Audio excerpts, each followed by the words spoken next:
Chapter 8. In those days, the multitude being very great, and having nothing to eat, Jesus called his disciples unto him, and saith unto them, I have compassion on the multitude, because they have now been with me 3 days, and have nothing to eat. And if I send them away fasting to their own houses, they will faint by the way, for divers of them came from far. And his disciples answered him, From whence can a man satisfy these men with bread here in the wilderness? And he asked them, How many loaves have ye? And they said, 7. And he commanded the people to sit down on the ground. And he took the 7 loaves, and gave thanks, and brake, and gave to his disciples to set before them, and they did set them before the people. And they had a few small fishes, and he blessed, and commanded to set them also before them. So they did eat, and were filled. And they took up of the broken meat that was left 7 baskets. And they that had eaten were about 4,000. And he sent them away. And straightway he entered into a ship with his disciples, and came into the parts of Dalmanutha.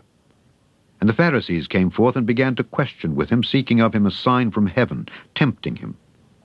And he sighed deeply in his spirit, and saith, Why doth this generation seek after a sign?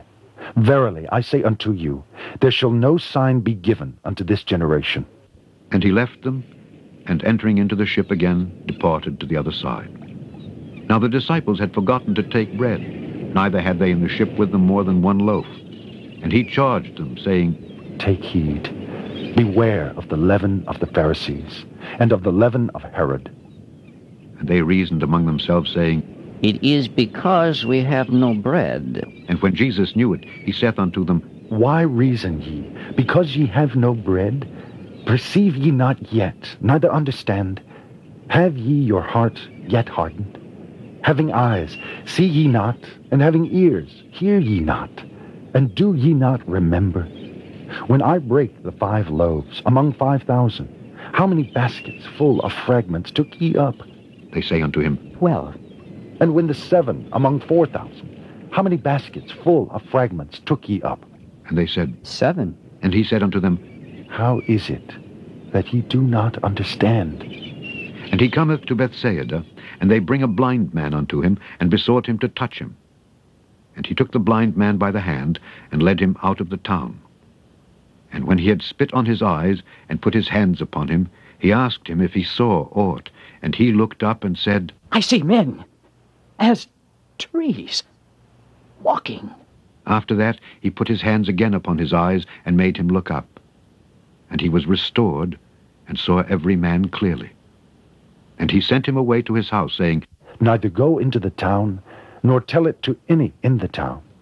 And Jesus went out, and his disciples, into the towns of Caesarea Philippi. And by the way he asked his disciples, saying unto them, Whom do men say that I am? And they answered, John the Baptist, But some say Elias. and others one of the prophets. And he saith unto them, But whom say ye that I am? And Peter answereth and saith unto him, Thou art the Christ. And he charged them that they should tell no man of him.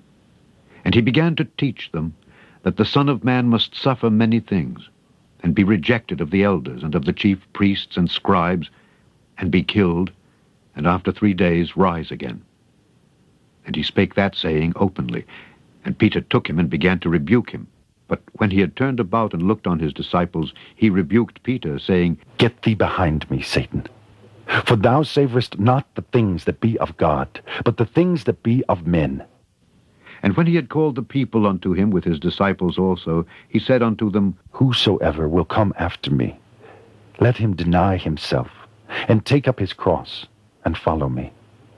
For whosoever will save his life shall lose it. But whosoever shall lose his life for my sake and the gospel's, the same shall save it. For what shall it profit a man if he shall gain the whole world and lose his own soul? Or what shall a man give in exchange for his soul?